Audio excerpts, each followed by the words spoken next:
We're so excited to be here today at the beautiful Elizabeth Hotel, a signature Marriott Collection hotel in Fort Collins, Colorado, where we tape on site for the Destinations podcast. Thanks for being here, and we look forward to you checking it out. And check out the Elizabeth Hotel as well, elizabethhotel.com.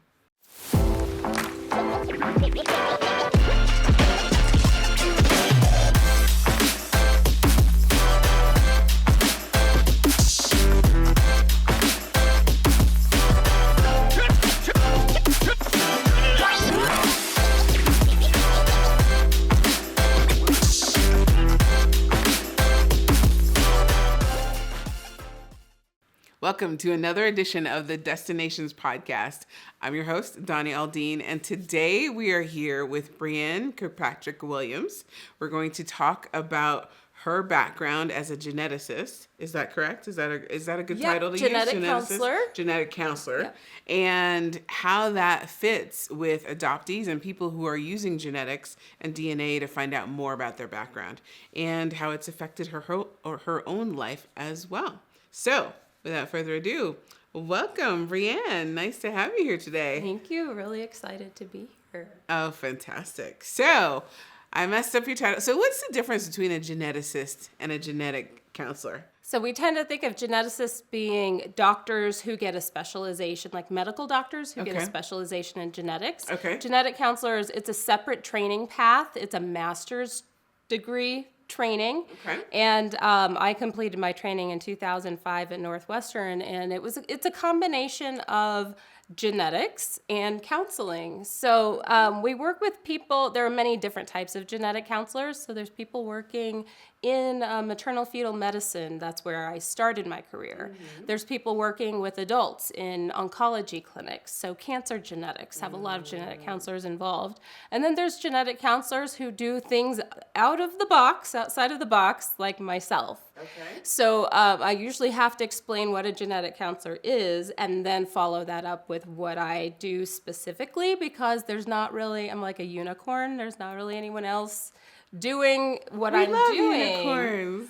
Oh, good. I do too. They're great. Love mythical creatures. I love being compared. And you do mythical work. I absolutely love it. It does feel like that. Yeah.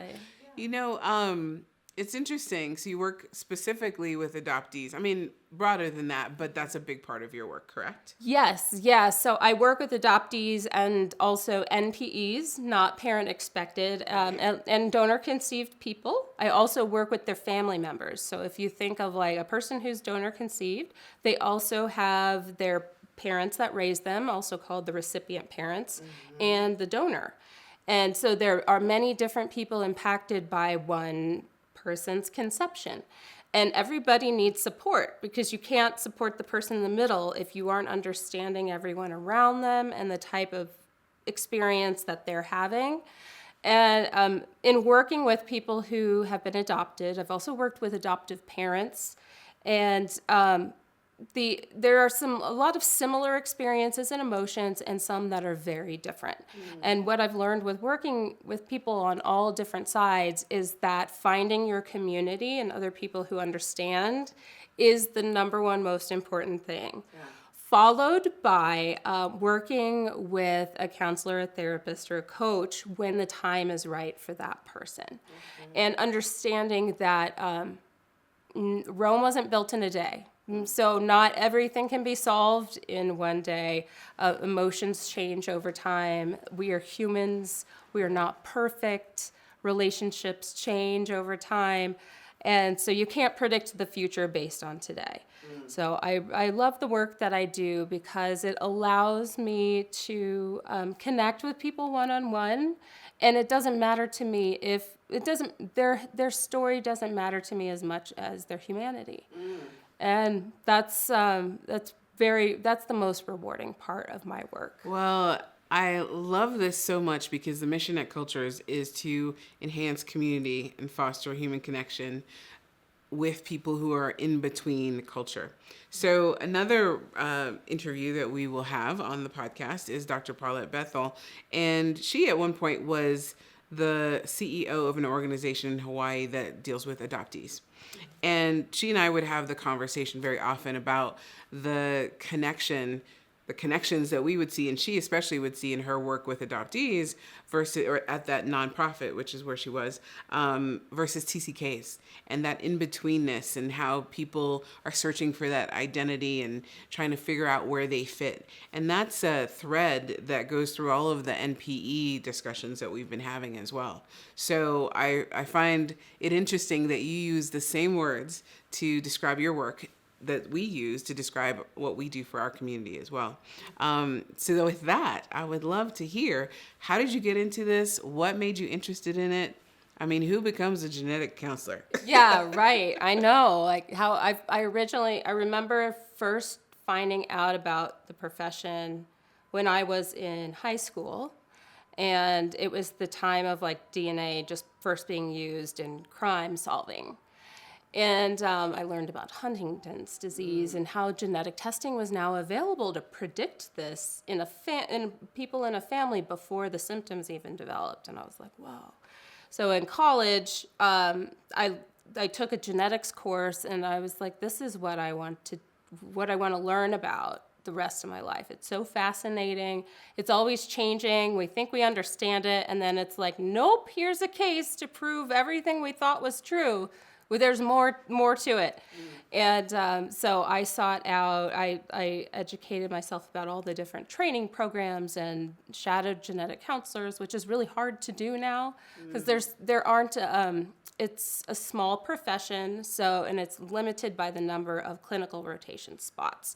So we can't train a whole bunch of genetic counselors because of the intense one-on-one training that happens in school. But I graduated in, I think I already said this, 2005. So almost 20 years of my life, I've been a genetic counselor. And the great thing about it is that I've been able to find and really carve and create a path that brings together my personal skills and talents with my background and training. And every little stop along the way of my career has given me experiences and opportunities that have almost like, I'm a very curious person. Mm-hmm. And so if there's not an answer, I want to find out that answer. Yes. So I'm a researcher on NPE discoveries and I'm part of a research team that is studying what is it like for all the people on the different sides of a discovery, and what's needed for that next step. Because all we have is anecdote right now. Mm-hmm. We don't have the research. Someone has to do the research.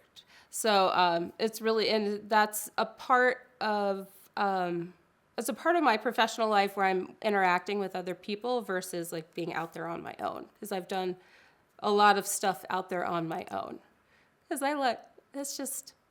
because you're curious. Yeah, it's because I'm curious. I'm like, no one else seems concerned that there are these at-home DNA tests that are revealing paternity. There was nobody so when I started my work, I have a private practice and a website, Watershed DNA. Mm-hmm. And I started that in 2016, which is before there were the commercials out there. Yeah, so 2017, 2018, there was an explosion of interest in at-home DNA testing.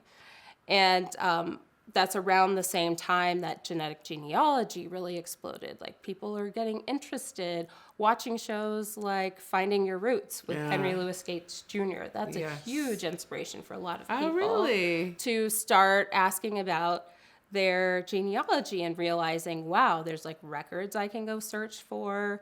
There's DNA tests that I can go do. And so around that same time is when support groups like NPE Friends, now NPE Network, just began to form organically. Because when you have millions of people doing tests, there are a lot of surprise discoveries that happen. Yeah, a lot of surprise discoveries.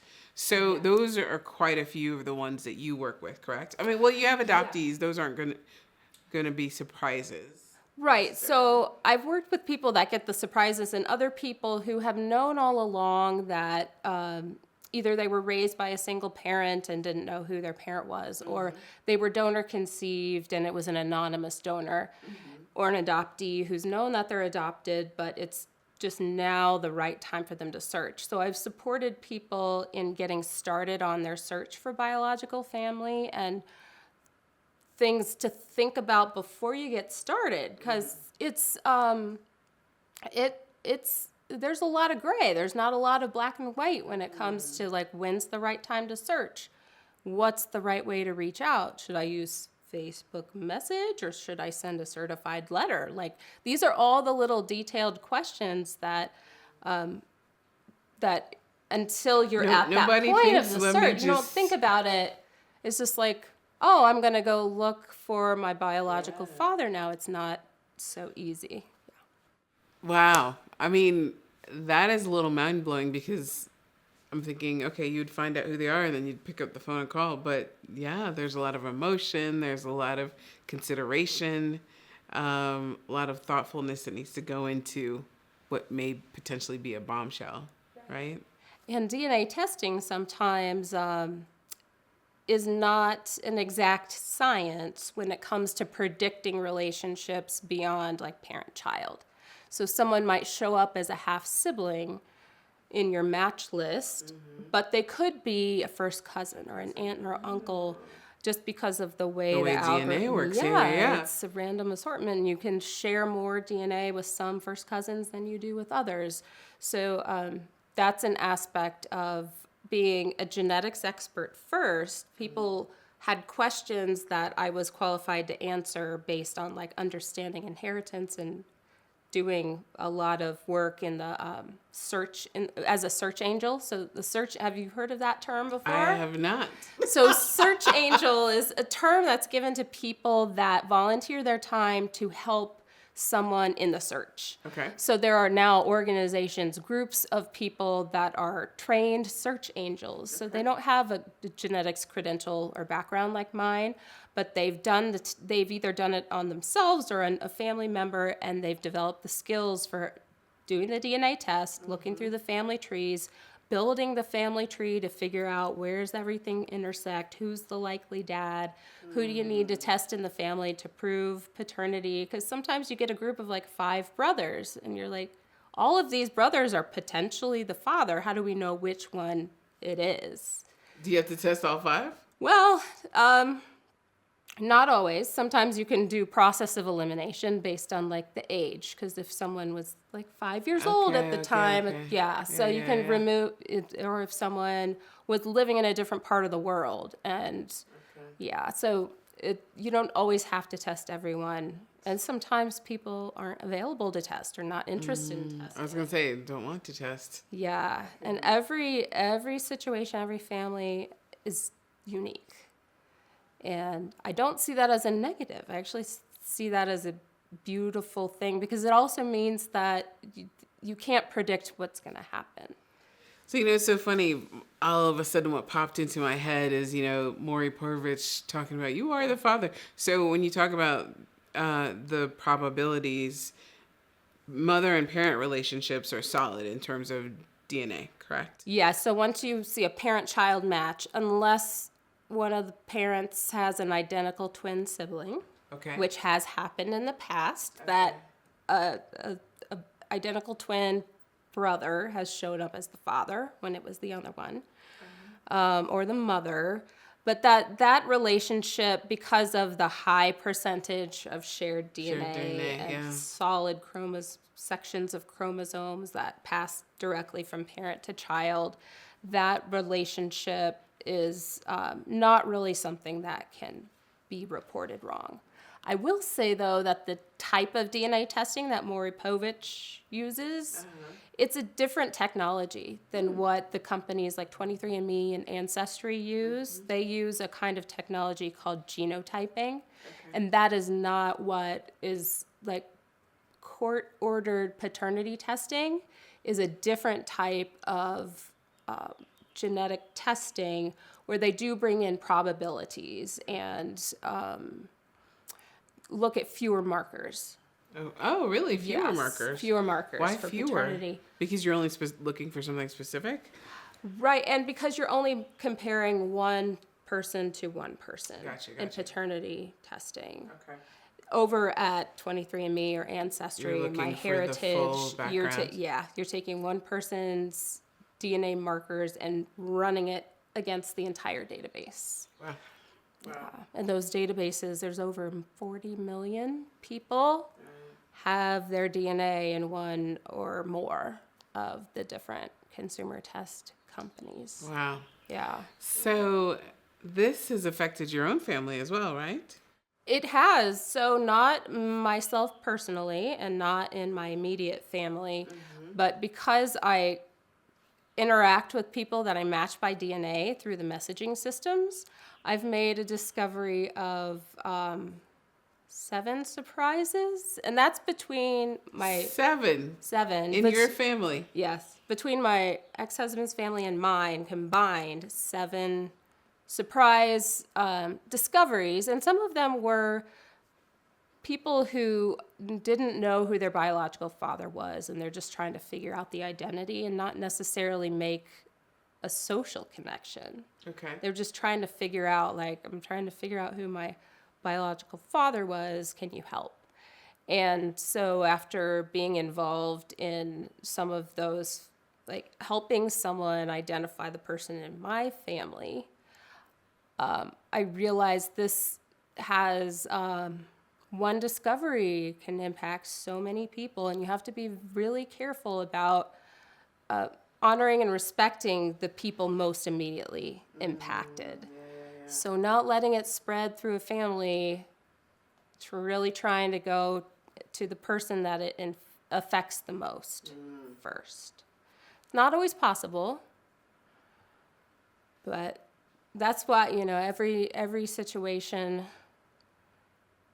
you gotta take it one day at a time and understand that the family you're reaching out to might be in a place in their life or in their family functioning that if you had been there a year before or a year later, you might get a different reaction.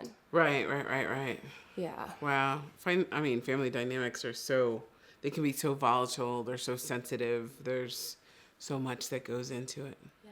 Right. Mm-hmm. So with your work with NPE, tell me more about that. We've interviewed Rebecca Drumsta, and I'm on the board of the NPE network, so not parent expected. And you've done quite a bit of work with them. The two of you met on the set of an interview show, correct? Right. So in 2018, this was like the year that the main networks realized like DNA discoveries is the hot topic of the year. And so Catherine St. Clair, she was all over she was all over the place. And we happened to overlap on the Today Show. And we're both talking about DNA discoveries and just realized that we overlapped so much. We were doing different types of work, but with the same people. Okay. And so we collaborate. We don't have a formal agreement, but I support NPE Network and have seen from the beginning what great work can be done and how needed and necessary it is.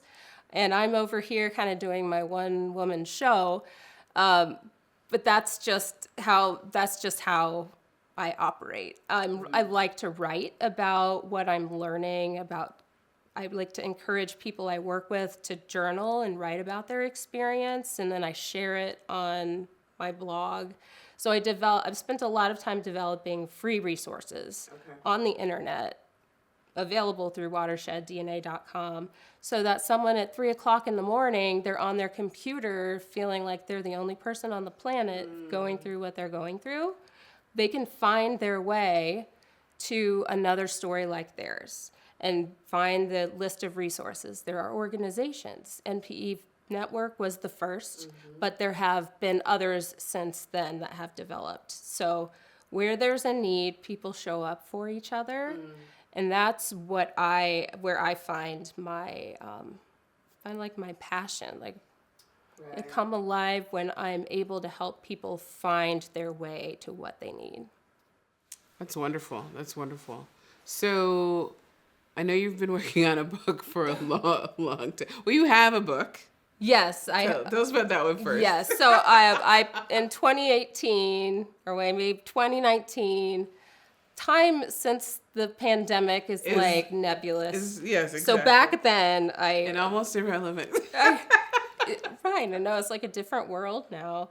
I worked on a book called DNA Guide for Adoptees, and I co-authored this book with a friend of mine who's a genealogist.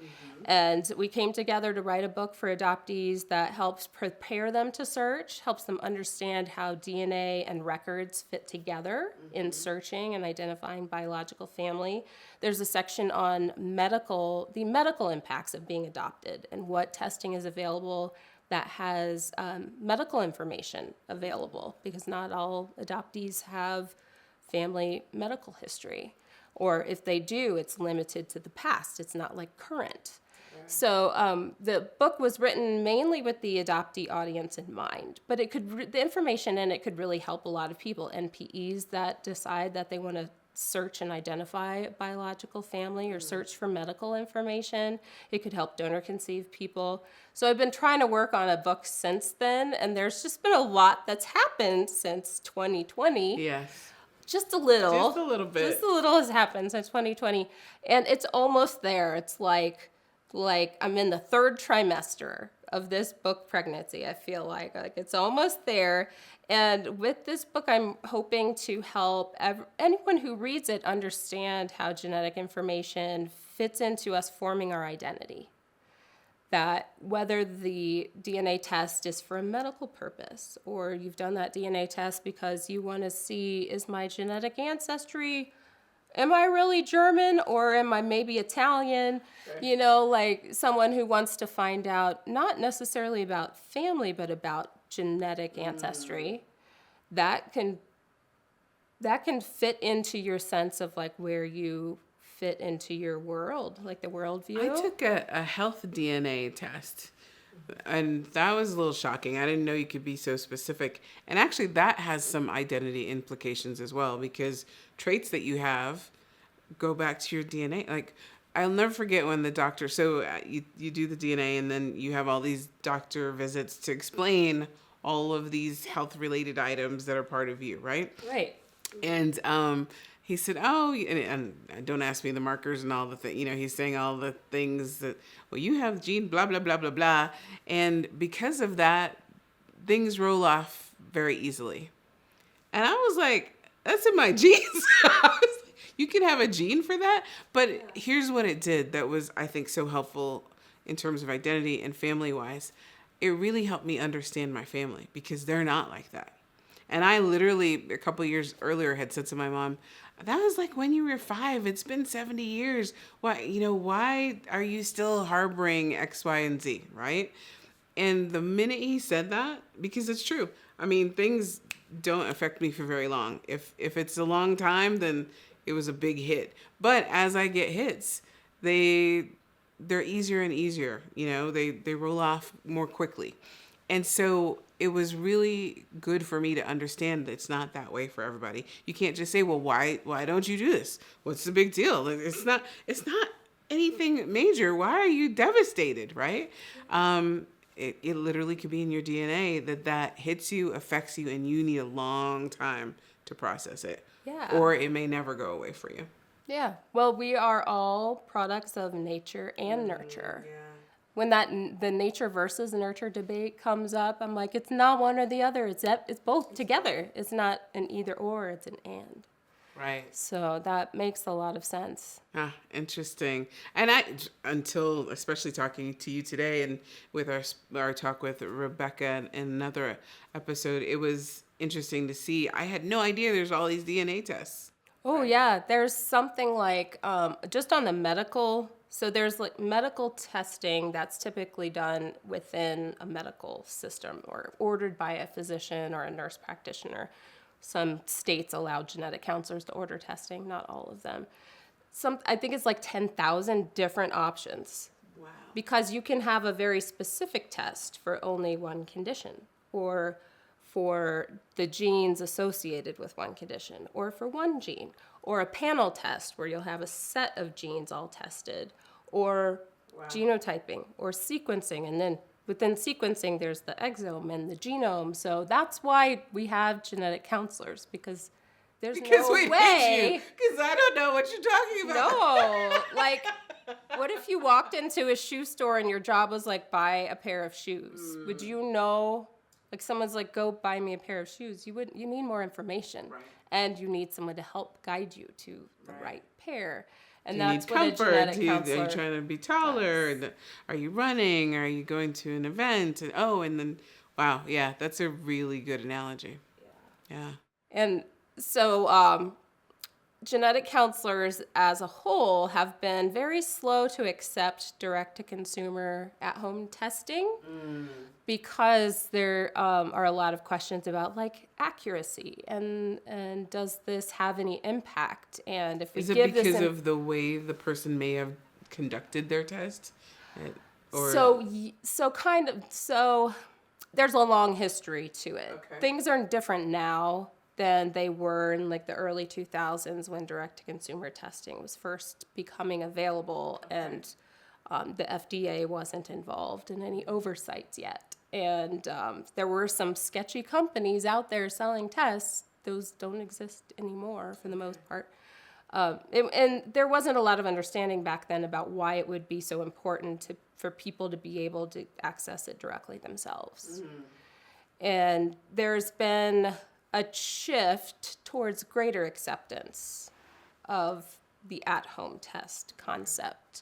And are even paths now to getting the test at home, having telegenetics, having an appointment with a genetic counselor or a doctor over video chat, and they'll still order the test officially, but you aren't going into a medical clinic. So the pandemic had some positives in that space because it became more normal to have a Zoom, or not, I guess you can't use. like a telemedicine yeah. became more accepted, and because of that, it's becoming easier. Some of those barriers to getting genetic testing have come down. Nice. So one silver lining of the pandemic.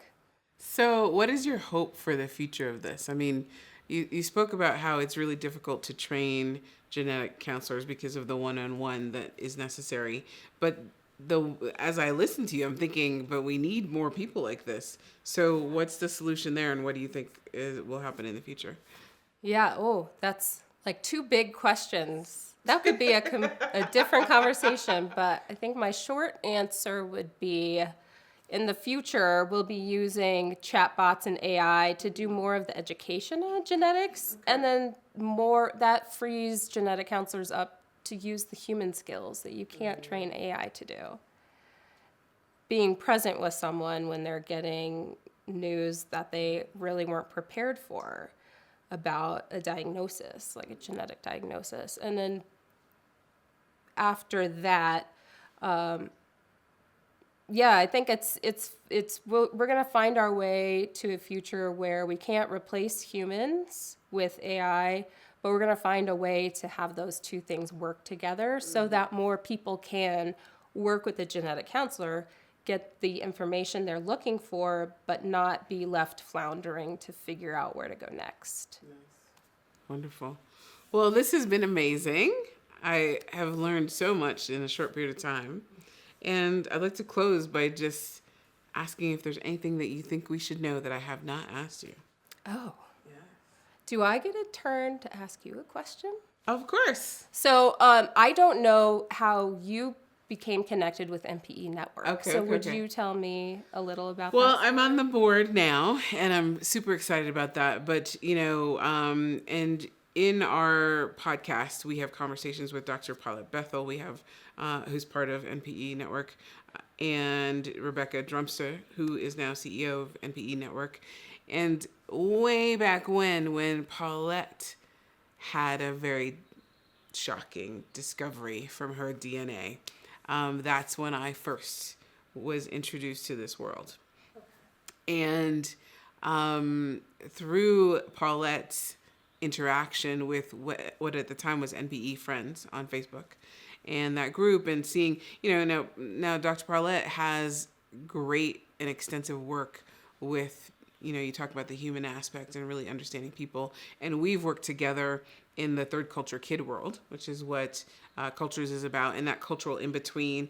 And I had mentioned with you that she worked with adoptees as well. So we had many of those conversations. So it kind of went right into this shocking discovery of hers about her NPE with an NPE. And so we would talk often about NPE friends and, you know, how this was evolving and growing. And that's how I met Rebecca. So Rebecca started following us, and Paulette introduced the two of us, and they asked me to be on the board, and that's how I got here. That's wonderful. So within the MPE world, everyone's always asking, they're like, are you an MPE? And I'm like, no, I'm an MPE ally.